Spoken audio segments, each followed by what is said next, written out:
Hey, it's me, Mercury. Welcome back to another What If about what if Deku had a elemental manipulation quirk. And where we last left off was Deku waking up to Uraraka's father and mother looking at them. But let's start off the day Deku got out of the hospital. So the same day that he woke up, about 4 hours later, when he got out, All Might took Deku to the side and said that they're going to be doing some extensive training to help with your emotions and to control One for All. Deku doesn't know what he means by control his emotions because he doesn't remember like what he's done mostly of what he's done. He remembers getting angry and all that, but he doesn't remember what happened after. So he asked, "What do you mean by control my emotions?"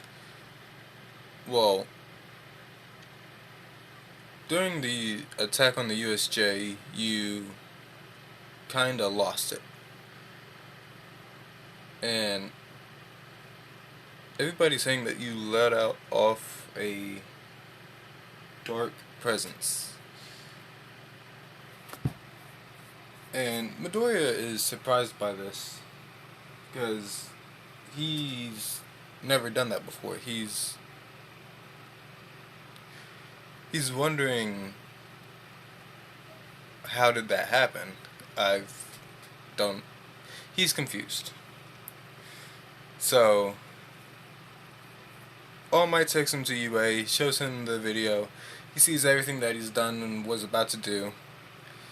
And he's kind of scared because he doesn't want that to happen again.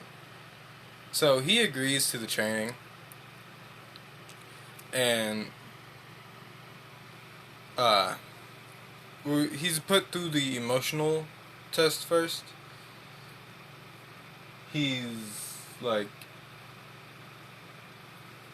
he gets like he has a few counselors there that watch him and therapists and stuff like that, while he has other people like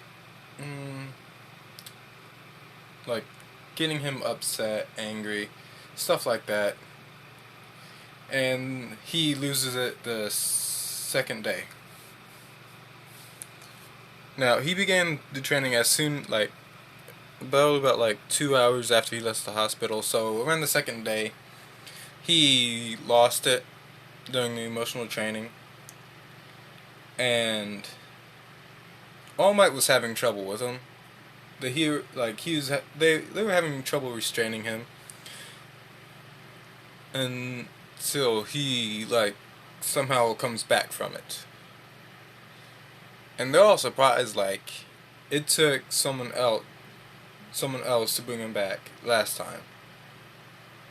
And what they don't know is that he had a talk in his mind. He saw the thing again. And they were just having conversation until it said,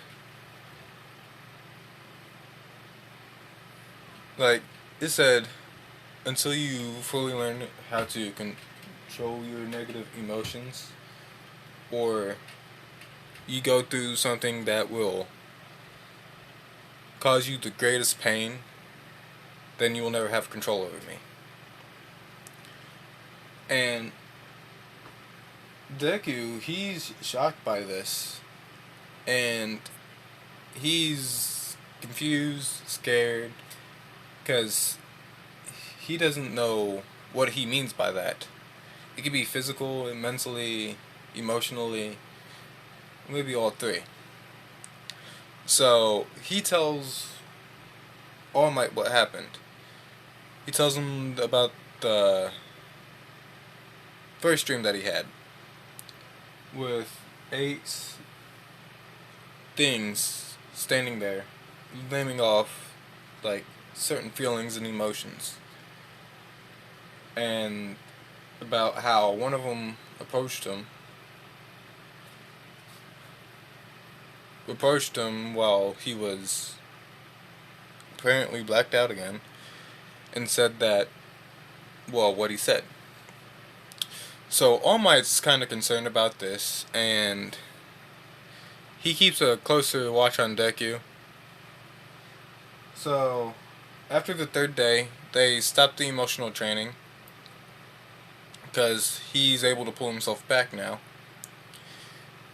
and they get on with the physical training. So in this one, All Might does by himself, and he tells Deku not to use his quirk, use One for All.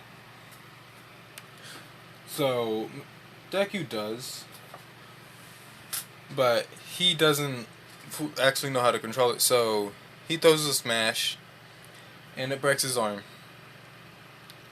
And it's not as bad as Canon Deku. Yeah, it's broke. It's not as purple. It's more like a light purple, and it's healing itself. And All Might sees this, and he's like, "Young Midoriya, are you using your quirk?" "No, I'm not. I have a natural healing factor thanks to part of my quirk." And All Might's like, "Okay." And he's trying to explain how to use One for All to Deku, but he just doesn't get it. So it goes on that for like another 3 days until the final day. And All Might's like kind of not like a little frustrated because Deku's not getting what he's saying. And he's like, "Come on, Midoriya, come on, young Midoriya, you have to let it flow throughout your body. I told you this multiple times." And Deku's not getting what he's saying until he thinks about what he done with his lightning part of his quirk. So he's like, I think I got an idea. So he powers it up in his arm, and he lets it flow through his chest, to his legs and other arms, and up to his head. And as he does that, he unlocks full cowling out around, I want to say, 20%. So All Might's like a little surprised because Deku didn't get it like the first few days that he tried to tell him, and he finally got it. He's like, "You got what I was saying?" He's like, "Kinda. I didn't really know what she's talking about until I remembered what I did with my quirk." And that's when they begin sparring for that day. And the day's over, and All Might congratulates Midoriya on like get a better handle on his emotions and One for All. So that's how his training week went. I know I kind of went through that kind of fast, but it's pretty long. Dang. So then the date with, well, not the date. The next day he hung out with Uraraka and all that. So when he woke up, he saw her dad and her mom. And her dad was staring daggers at him, like not wanting to wake Uraraka up, but like he can just feel a little killing intent. Like, touched my daughter, you're going to get it. And Deku, he's like wide-eyed at this, like it's not what it's look like. It's not what it looks like. And the Mr. I believe their last name's Uraraka. Yeah, Mr. Uraraka. I believe that's their last name. I don't know. So he gets hit in the back of the head. Deku looks at Mrs. Uraraka and he's like, why'd you do that?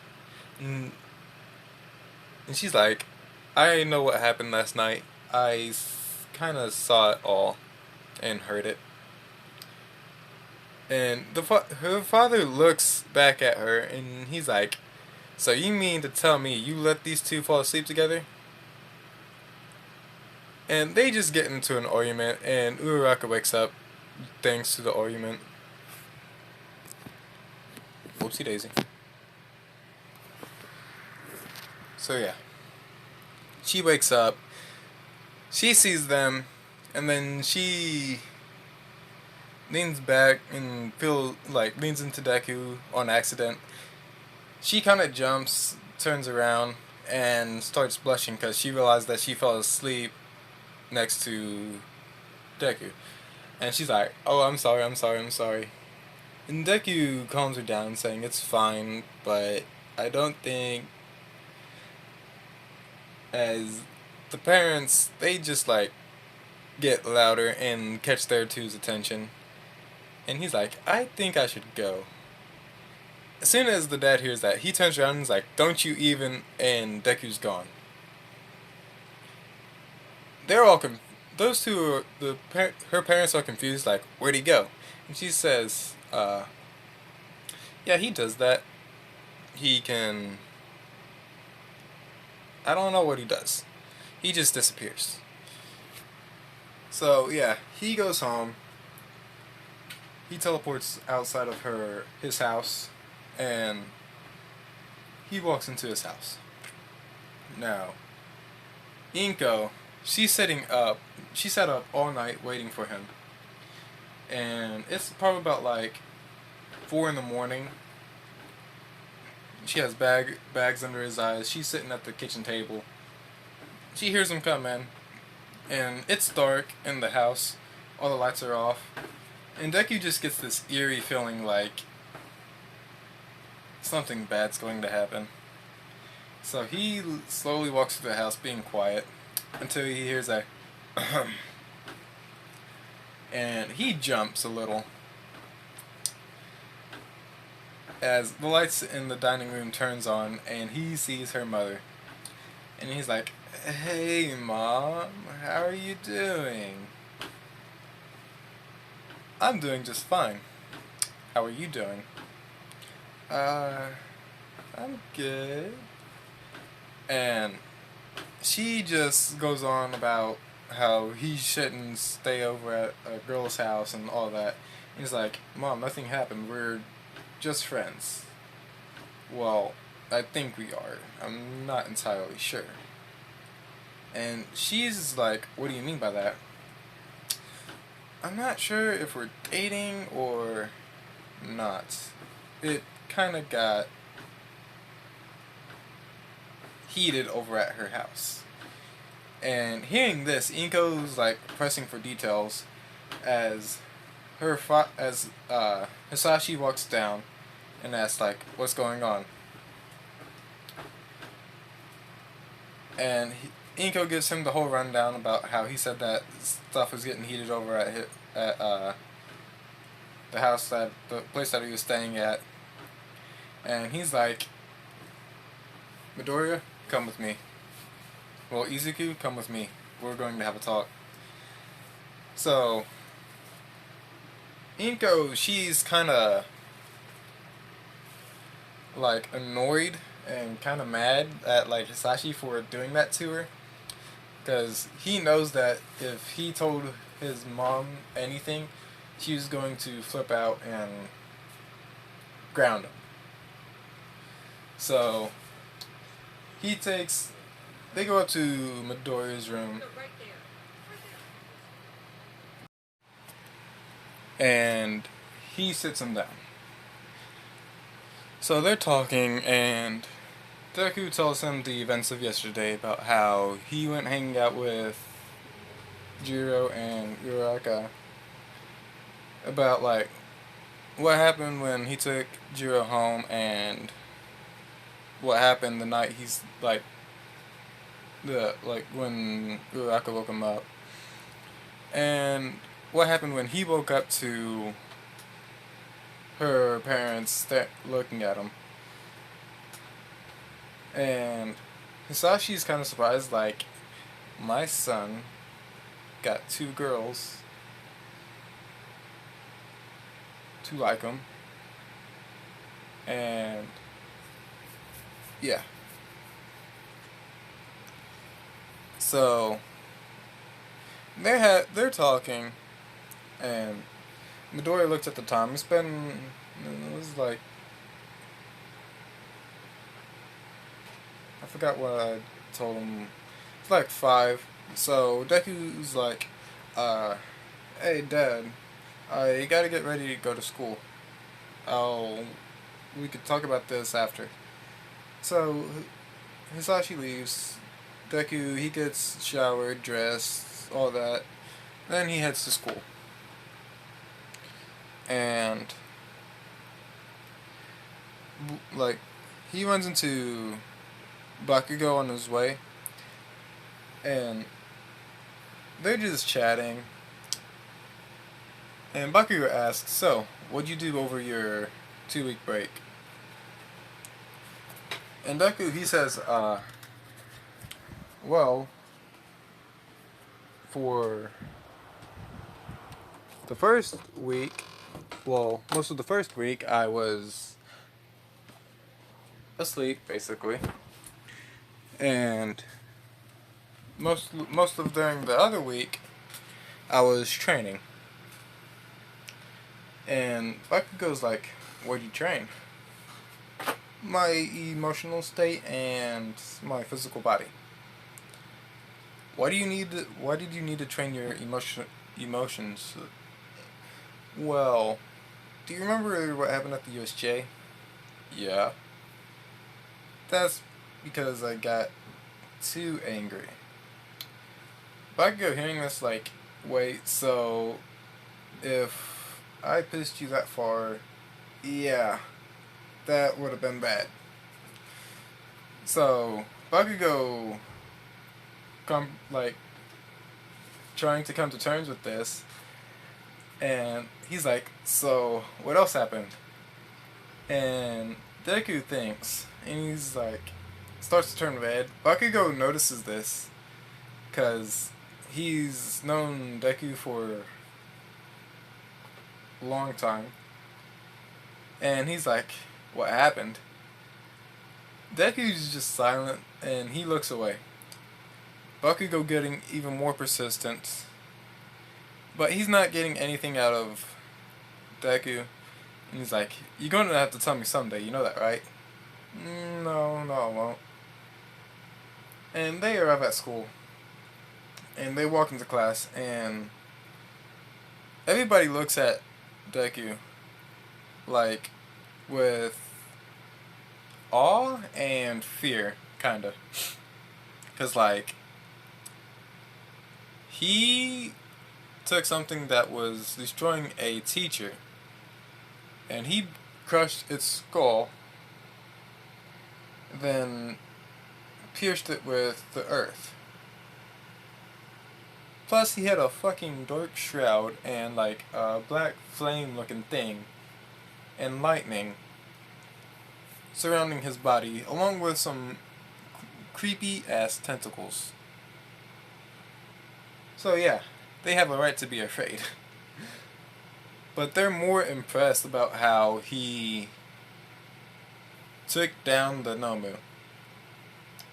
And he's healed already, because, like, he broke his arms using One For All. And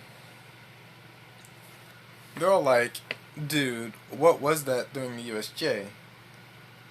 Like, they're all surrounding him, asking him that question, like, "What happened? Are you alright?" Like, what was that? And he's trying to give an explanation as best as he can, until Jiro walks in, and she's like, "What's going on?" And Deku's like, "Oh my gosh, help me."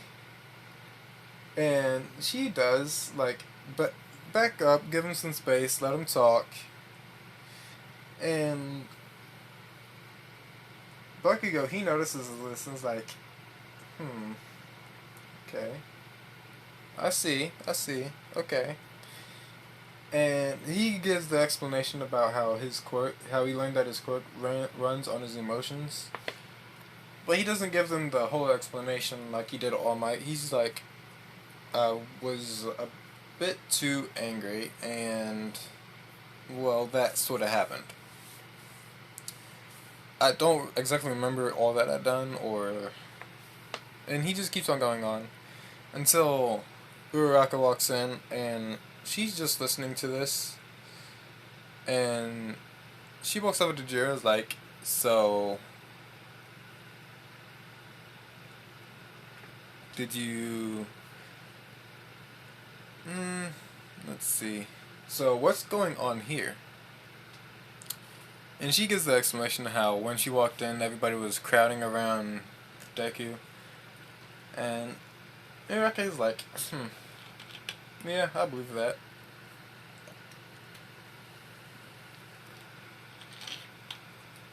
So after a while, Azawa walks in and is like, okay, that's enough. Go to your seats, sit down, it's time for class. So they do that, and they say, and he says, okay, so tomorrow is the USJ. Not, no, not tomorrow. Later today is the sports festival. And Deku, he's like, wait, what? He's confused because he didn't get a memo or anything about this because, like, he was training and he was, like, basically out for a week, like, almost a week. And Uraraka is like, oh yeah, did I tell him? Well, did we tell him? And he basically like, so you all gonna have to get prepared. Today's like y'all gonna have to go get prepared, and we'll tell you where to meet. So all that happens. They meet up with the rest of the class, and they head to the stadium, and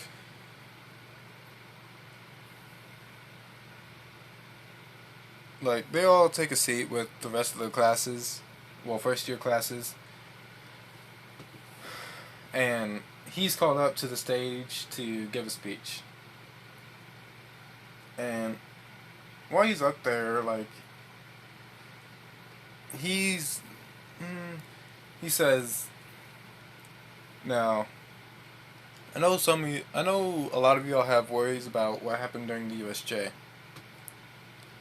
Now, just let me tell you, nobody was seriously hurt, and the teachers, they protected the students with as best as they can.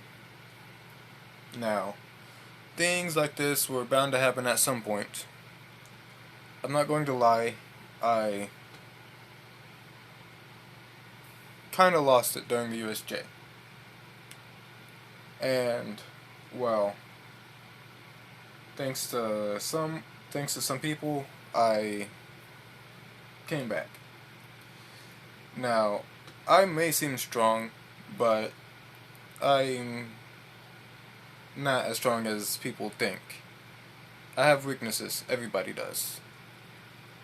And during the USJ, I learned part of my weakness.